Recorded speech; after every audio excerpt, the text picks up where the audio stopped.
Our player bringing us on camera. The whole world has been talking about Caitlin Clark for several reasons. Does she deserve all the attention she's getting? Does she not deserve all the attention she's getting? Sitting here with Will Blackmon, 10-year NFL vet, close friend of mine, even bigger friend. Well, bigger friend of mine than friend of the show. First time in the facility. Still trying to get him apparel for the facility, but that's neither here nor there. Will, I am concerned. Viewers at home, I'm concerned about Caitlin Clark, and I'm going to say something very honest. When you transition from college to a pro sport, you have to not only be able to handle it mentally, you have to be able to handle it physically. Correct. Caitlin Clark played roughly 100 games in high school, missed one. Caitlin Clark played 139 games in college, missed none. She's played 16 games this season and has missed 8. The Fever have played 16, she's missed 8. Caitlin Clark emotionally, can she handle the WNBA? Absolutely. I don't think there is an individual in sports in the last 15 years that has had to take on more than Caitlin Clark. One, because of social media. It's bigger now than it has ever been. And also just because of what she is trying to do and had to do for the sake of the sport. The weight that she is carrying, both intentionally and incidentally, I don't think anybody has had to carry more weight. Emotionally, she's fine. Mentally, she's fine. Spiritually, I don't know. Physically, it's in question. Because they're 8-8. But you've missed 8 games. You missed the first 5 games with a quad injury. Right. You missed the last 3 games with a groin injury. Soft tissue injuries are injuries, you know, based upon playing pro sports. Soft tissue injuries are injuries that are most preventable. Those are injuries that occur because of excess usage. Those are injuries that occur because maybe your kinetic chain is off. Those are injuries that occur because there's too much load on your body, either in practice or in games. She's had 2 injuries now. Both injuries are soft tissue injuries. She didn't turn on somebody's ankle. She didn't get elbowed into a rib. They're soft tissue injuries. I am now become worried about Caitlin Clark being able to sustain the pro rigors of the game, not because she's not a pro, not because she's not a dog, but because she's seeing a type of coverage, a type of press coverage, a type of full court press coverage, a type of blitzing and a type of trapping that nobody has had to deal with at this early in their career. Are you worried yet about Caitlin Clark?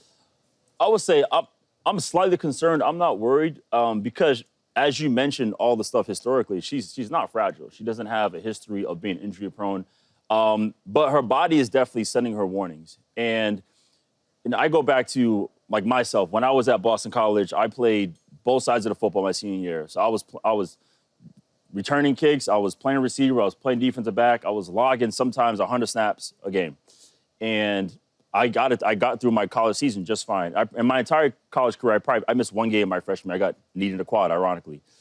And then I get to the NFL, and my very first day in training camp, all I did was I was covering Greg Jennings in the slot. I just turned, snapped my foot in half, and it was never injured. And for me, maybe it was just a freak thing, but I think because when I got there my rookie year, I never went through a training camp like that in my life. In Green Bay, we didn't do conditioning. Practice was conditioning. It was Mike McCarthy. It was a high-level offense. And, I mean, it was straight NASCAR the whole time. Shout out to Fox. And so for me, it took me a minute to get acclimated because I was so used to doing the way I did things physically.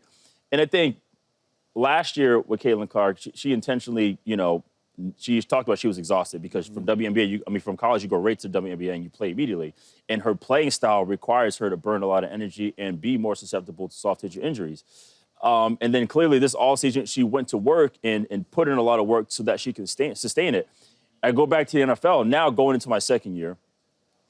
And this time of the year in the NFL, like we go crazy. We want to come to training camp in tip-top shape.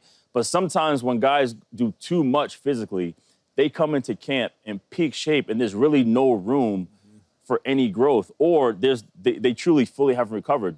In high-performance training, as hard as you train physically, I learned you have to recover as much. So what do you think the issue with Caitlin Clark is, or do you think there is no issue? I think in her case, she just has to continue to adjust because as hard as you're going training-wise, and then you go to the court, and her playing style, I mean, she's literally, it's like she's returning a punt because I'm sure someone's looking for her. Someone's trying to find her. She's constantly running. She's constantly doing these things. That's probably why she's pulling up at half court. So she doesn't have to go all the way down and run the full offense. So for me, it's just now she has to continue to be great in terms of taking care of her body. That's why we look at guys like LeBron, and it's so impressive for what he does, for the minutes he logs, for how explosive he is, for him to consistently be healthy. Here's the thing, though. When you talk about a guy like LeBron James and whatnot, he's physically imposing. No question. Caitlin Clark for the women's game is not physically imposing, which also begs the question of, can she sustain the grind? If it was A'ja Wilson and you're sitting there at 6'4", sturdy, I got no questions about A'ja. She can bang. Yeah. She's built to bang. She's big like that. Caitlin Clark is a average built, not too chiseled, not too cut, not overly athletic guard. That's one, what makes her special, because you're looking at her like, how can somebody do this? She doesn't look like Candace Parker. But two, that's what makes me concerned, because you're not that athletic. I'd probably be more concerned about her training or whoever she's training with, more so than just her in general. Because again, due to her, she doesn't have an extensive injury history. But at this point now she does. Right, well, you've missed 50% of the games, 16 games into the season. I believe the W matter, Rodney, correct me if I'm wrong, I believe the W is only 40 games. It's not 82 like the NFL, so it's a 40-game season. So if you've already missed 8 out of 16, you're nearly 50% of the way through the season. At this point, you do have to start to wonder, are these injuries going to mount up? You're not injury prone until you are. I'll say a name that everybody's familiar with, Dak Prescott. The long conversation early on in Dak Prescott's career was Dak is an injury prone, while the person that was drafted in the first round, with Dak being drafted in the fourth round, Carson Wentz, he was. Divisional rivals, Carson Wentz, Eagles, Dak Prescott, Cowboys. And everybody always said, Carson's injury prone. Remember, he never played and finished a playoff game because he had a concussion, because he had an MCL, because he had an LCL, because he had a shoulder injury. And Dak never gets hurt. But then you start to look at the last 5 years of Dak Prescott's career, calf injury, thumb injury, tore his hamstring off the bone, had a toe injury or a foot injury, something like that, broke his leg rather. All of a sudden, you're not injury prone until you are. Caitlin Clark in high school only missed 1 game out of 100 games. Caitlin Clark in college plays 139 games out of 139 games. But then Caitlin Clark, you get to the NFL, and now get to the WNBA, and now all of a sudden you've missed 8 games out of 16 games. You've missed 50% of the games, and it's not going to get any easier on you. That's where my concerns lies. Even last year, what people don't realize, and it's not talked enough about, Caitlin Clark before the All-Star break, because last year she knew she needed a break, 17 points a game. But then after the All-Star break, 21 points a game.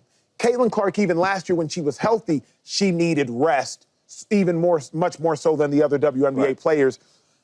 Sure, she's not injury prone, but how can you say, and do you have to start to say now at this junction in time, she might actually be becoming injury prone?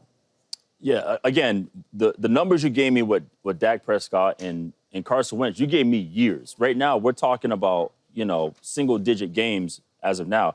And it is concerning, right? When you have the quad injury, sure, compensation eventually being the groin injury.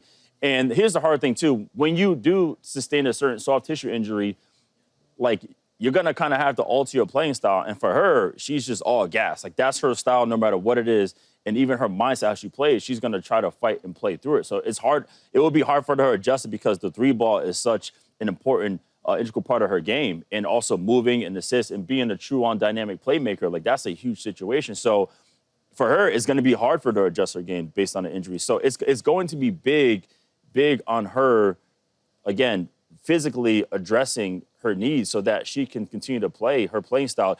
Even when she has a certain injury, she's going to have to do that. Very thorough. Speaking of important and integral, nobody more important and integral. Shady, starting with you, me and Will had a conversation quickly earlier in the show. When is it time to start worrying about Caitlin Clark? What are we worrying about? What are we worrying about? Nathan? I mean, we talking about the Messiah here, somebody that saved the game. Injuries? Yes, sir. Let's talk about because you've been hurt a lot, right? Yeah, you been all the injured? time. So surgery. I ain't really get hurt, and I ain't really work out that much. But let's surgeries? You gonna just jump by that? Yeah, 12. Yeah, I just look like this. That's a lot. Did you work out hard? Nah, I just didn't take care of myself early in my career. Okay, I didn't either. I ain't never get hurt. Everybody's different. That's what I'm talking about. She has a groin injury. She had a hamstring. Like, these are small injuries. These are guys when 20 years old can get these same injuries. I can see if it was, knock on wood, torn ligaments or things like that. It's not that. First of all, let's just go down her history because every time she's brought up, I like to be factual. I like to get all my facts and ducks in line. So, she played about 100 high school games. Ladies and gentlemen, she's only missed 1 game. Mm-hmm. She played 139 college games. How many games do you think she missed, fellas? Zero. 0. Last year, rookie season. It's hard as a rookie. You carrying the WNBA on your back, on your shoulders. You play right after. You must have got hurt. How many games she missed last year? 0. So this year, in her second year, she's missed some games from small injuries. You know what that is, fellas? That's being an athlete. That's being professional sports. You are going to get injured. That's what happens. Things you can guarantee in life, one day this thing was going to be over with. Yep, that means that life thing, one day God's going to call you. Talk about it. You got to pay taxes. Got to, and if you don't. And the last thing is, if you play professional sports, You're going to get hurt. you're going to get injured. So this is all part of the process. It is part of the process. The problem is, though, for some people, it's a bigger part of the process than for others. Shady never got hurt. I always got hurt. 8 years, 4 years college, 4 years pro, I got hurt 7 of them 8 years. So some people are just more injury prone than others. To Shady's point, I don't think Caitlin is injury prone, but when I start to see too many soft tissue injuries, 2-5, I got to ask myself why. Man, She got a groin, she got a quad. Yeah, I got 2 in 4 weeks. Okay. You start to see, I mean, she's missed 50% of the games. There just comes a point in time where I'm wondering, is the wear and tear too much on her? Because if it was a twisted ankle, that ain't nothing. That's a contact injury. That probably won't happen again. But when you pull your groin, when you do your quad, it's because of overuse. It's because of excessive use. It's because of you're getting too much of a load on your body because they're picking you up from full court. You got to run around screens all day to get open, and then they're harassing you on the defensive side of the ball, and they're attacking you. So I'm not worried yet, but if I see another injury this season, then I'm worried. If I see 3 of them, it's only a 40-game season, people. This ain't the NBA where you're playing 82. It's only a 40-game season. She's already missed 8 out of 16. I'll worry if it happens again.